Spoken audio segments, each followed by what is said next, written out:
Ukraina on just sattunud Hormuzi väina kriisi keskmesse, tehes sammu, mis muudab Iraani strateegilisi arvestusi. See, mis tundus olevat peaaegu väljapääsmatu surve laevadele, naftale, Ameerika baasidele ja energiamarsruutidele, hakkab nüüd saama ootamatu vastuse. Ukraina tehnoloogia, reaalse sõjakogemusega ja kaitsevõrk, mis on loodud just sellise ohu vastu, mida Teheran kõige rohkem kasutab.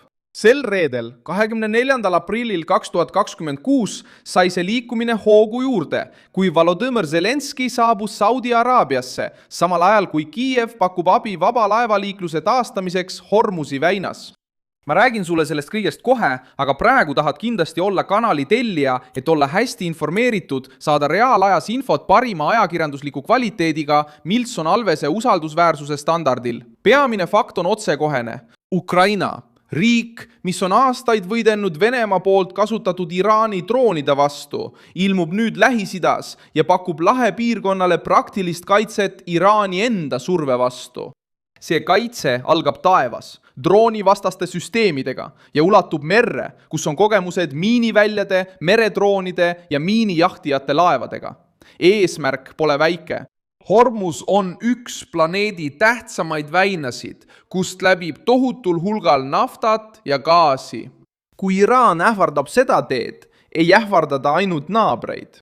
Ta ähvardab energia hinda, ülemaailmset kaubandust ja mitme riigi stabiilsus samaaegselt. Iraan on alati püüdnud muuta Hormuzi väina survevahendiks. Teherani loogika on lihtne. Kui režiim tunneb end nurka surutuna, ähvardab ta laevu, naftatankereid, Ameerika baase ja meretranspordi kindlustusfirmasid. Kahju tekitamiseks pole vaja kõike sulgeda. Piisab hirmu külvamisest. Piisab, kui tekib võimalus miinideks, droonideks, kiirkaatriteks või täppisrünnakuteks. Nii tundlikul marsruudil muutub risk juba kuluks. Siin tulebki mängu Ukraina. Kiiev teab, mida tähendab massiliste droonirünnakute all kannatada. Tiib, mida tähendab toime tulla odavate seadmetega, mis üritavad läbistada kalleid kaitsesüsteeme. Tiib, mida tähendab tegutseda kurnamissõjas, kus iga minut loeb ja kus vastus peab olema kiire, odav ja täpne. See kogemus on lahkunud Ukraina linnadest, läbinud Musta mere ja hakkab nüüd jõudma Pärsia lahe piirkonda. Selle uue tõkke esimene osa asub Prints Sultani õhuväebaasis Saudi Araabias. See baas on Ameerika Ühendriikide operatsioonide jaoks Lähis-Idas eluliselt tähtis punkt. Reutersi andmetel saadeti Ukraina sõjaväelased välja, et koolitada Ameerika vägesid SkyMapi kasutamisel. See on juhtimis- ja kontrolliplatvorm, mis loodi droonide tuvastamiseks.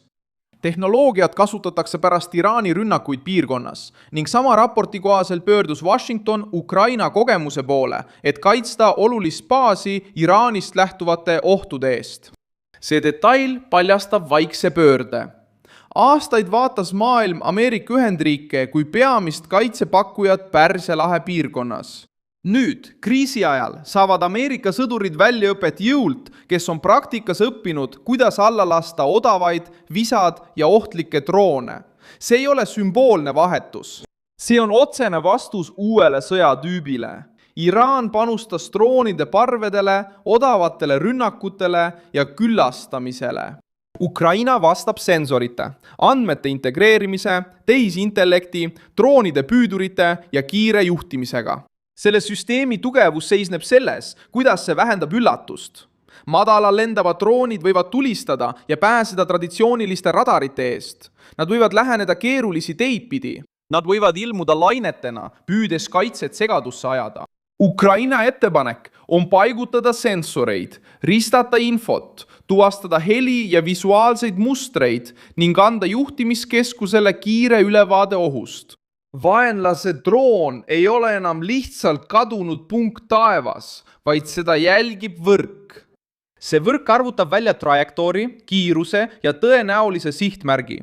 Sellest hetkest alates saab kaitse reageerida enne, kui rünnak muutub hävituseks.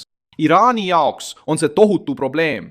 Teherani tugevus on alati olnud lünkade ärakasutamises. Odavad droonid, miinid, paadid ja proksid toimivad paremini siis, kui teine pool reageerib aeglaselt.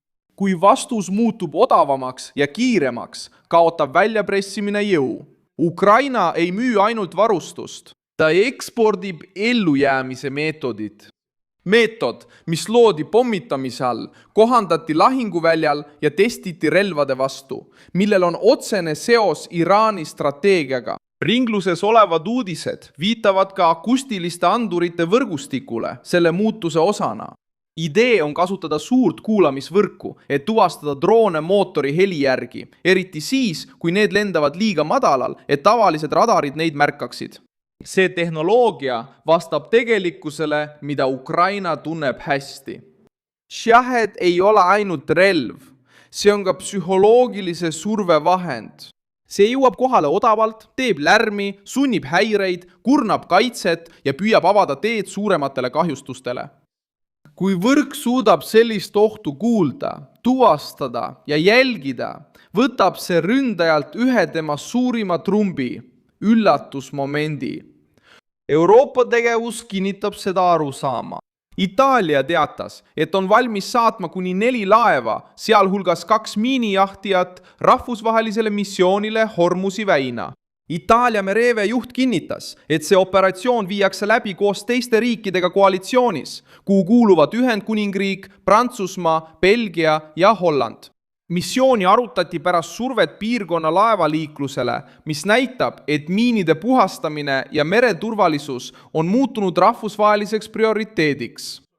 Selles olukorras muutub Ukraina miinitõrjelaevastik oluliseks. Ukraina sai ja hakkas kasutama laevu nagu Tšerkasso, Tšernigiv, Mariupol ja Melitopol Euroopa liitlaste toetusel.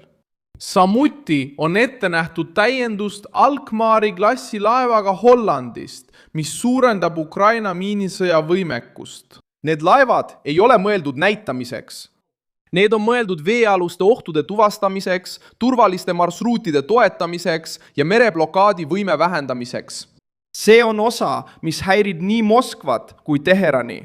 Venemaa üritas kasutada sõda Ukraina nõrgestamiseks. Iraan aitas Moskvat droonitehnoloogiaga, kuid ootamatu tagajärg oli hoopis midagi muud. Ukraina õppis just selle ohuga võitlema ja nüüd hakkab seda kogemust Lähis-Idale müüma.